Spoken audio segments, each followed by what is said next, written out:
কার কার কিভাবে শবে কদর কেটেছে সেটা জানি না, কিন্তু আমাদের বাসায় অনেক সুন্দর করে আয়োজন করে সবসময় শবে কদর কাটানো হয়। কারণ এই বরকত আর রহমতপূর্ণ রাতটাকে আমার বাবা মা আমাদেরকে শিখিয়েছে যে কিভাবে কাটাতে হবে। একমাত্র মহান আল্লাহ তাআলাই আছে যার কাছে চাইলে সবকিছু পাওয়া যায়, যার কাছে কোনো কিছু চাওয়ার নিষেধ নেই এবং তিনি কখনোই অভিমানও করে না যে এত কেন চাই ওনার কাছে।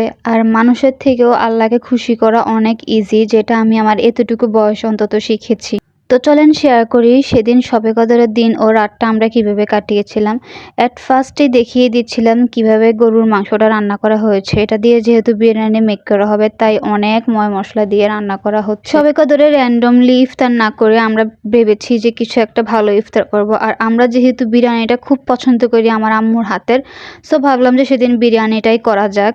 আর সাথে তো থাকছে আরো অনেক ধরনের ডেজার্ট আর অনেক ধরনেরই ইফতার। বিরিয়ানিটা আমরা এত শাহি করে রেঁধেছি যেটা বলার বাহিরে ছিল।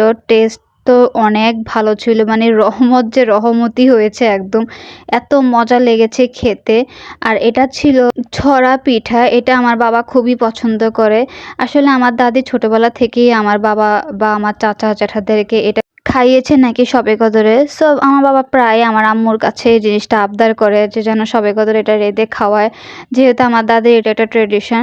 সো আম্মু সেদিন ছড়া পিঠাটাও রান্না করেছিল। আর এখানে এত মজার একটা নবাবী সেমাই আম্মু মেক করেছে, যেটা একটা আলাদা রেসিপি ভিডিও আমি শেয়ার করবো। আমার এই দুইটা ডেজার্টই সেদিন রান্না মেক করা হয়েছিল। আমাদের খাবার চাহিদা যেহেতু তুলনামূলকভাবে কম, তাই আমরা সবসময় ট্রাই করি কম কম আইটেম আর খুবই টেস্টি আইটেম মেক করার জন্য, কারণ বেশি আইটেম মেক করলে আমাদের খাওয়া হয় না।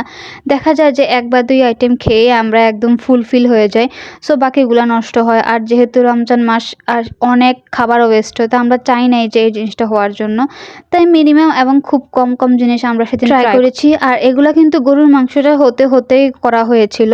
গরুর মাংস হয়ে যাওয়ার পরে আম্মু কিন্তু এখানে চালটাও চড়িয়ে দিয়েছে চুলায়। এখন আম্মু মিনিটে ম্যাজিকের মতো যে কি করবে আমি আসলে বুঝতেই পারি না যে কিভাবে আম্মু এসব কি করে। মাঝে মধ্যে মনে হয় যে আমি যদি আম্মুর জায়গায় এসে দাঁড়াই তখন আমার কি অবস্থা হবে, কারণ আমি রান্নাবান্না একদমই কাঁচা, আমি কিছুই পারি না। এই পর্যায়ে গরম পানিটা দেওয়ার সাথে সাথে এত সুন্দর একটা অ্যারোমা আসছিল যেটা বলার বাহিরে। আর এটা আমি মেক করে ফ্রিজে রেখে দিয়েছিলাম। দেখেন মাশাআল্লাহ কি সুন্দর করে সেট হয়ে গিয়েছিল, জাস্ট একটা পাখির বাসার মতো লাগতেছিল। আমার কাছে খুবই ভালো লাগছে। আর এটাই ছিল যে আমাদের সেদিন দম বিরিয়ানিটার ফাইনাল লুক। এত সুন্দর ছিল, জাস্ট আমি ঢাকনাটা খোলার সাথে সাথে আমার স্মেলটা নাকে ঢুকছিল বিরিয়ানির, এত মজা ছিল। তো যাই হোক, আমরা ইফতার করে তো আমি মাগরিবের নামাজটাও সেরে নিয়েছি। অ্যান্ড দেন একটু রেস্ট করছিলাম, কারণ যেহেতু আমরা সারা রাতেই নামাজ পড়ি, ইবাদত করি, সো ভাবলাম যে একটু রেস্ট করি। তারপরে তো রেস্ট করে উঠে আমি এবার এশার নামাজ শেষ করে তারাবির নামাজও পড়ে ফেলছিলাম। মাঝখানে এসে দেখি যে আম্মু আমাদেরকে চা বানিয়ে দিয়েছে। তো চাটা খেয়ে আমি এবার আমার একটু দেখতেছিলাম যে কদরের রাতে কি কি নফল নামাজ পড়া যায় বা কি কি ইবাদত করা যায়, সেটাই অ্যাকচুয়ালি খুঁজে বের করছিলাম। যদিও জানি সব নিয়ম কানুন, তবুও যাতে ভুল না হয় তাই আরেকবার দেখে নিচ্ছিলাম, কারণ এই রাতটা কিন্তু অনেক বরকত আর রহমতের রাত। যদি ঠিক করে আল্লাহর কাছে চাইতে পারি তাহলে কিন্তু আল্লাহ মনের আশা কবুলও করে দিতে পারে। সো এই ইচ্ছায় আমি আবার দেখে নিচ্ছিলাম। তারপর দেখা শেষ করে আমি আমার কিছু ইবাদত শেষ করলাম। তারপরে তখন একটু আমি তসবিহ পড়ছি। এছাড়া আমি তেমন কোনো ক্লিপ নেই নাই, কজ আমি ভাবছি যে এই রাতটা যেহেতু একবারই, তাই চাই নাই আর ভিডিও করে সময়টা নষ্ট করার। তারপর মোটামুটি আমি আমার ইবাদত শেষ করে একটু খাবার খেয়ে নিয়েছিলাম। সে সময় অলমোস্ট 12:30 কিংবা 1টা বাজবে, প্রচুর খিদে লেগে গিয়েছিল।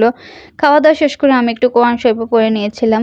হঠাৎ করে কেমন জানি এত মিষ্টি খেতে ইচ্ছা করছিল, তখন দেখলাম যে ফ্রিজে কেক আছে, তো কেকটাও একটু নামিয়ে খেলাম। অ্যান্ড দেন আবারও আমি নামাজে বসে গিয়েছিলাম, কারণ আমার নফল নামাজ থেকে শুরু করে বিতির নামাজ এবং কদরের নামাজ সবই বাকি ছিল।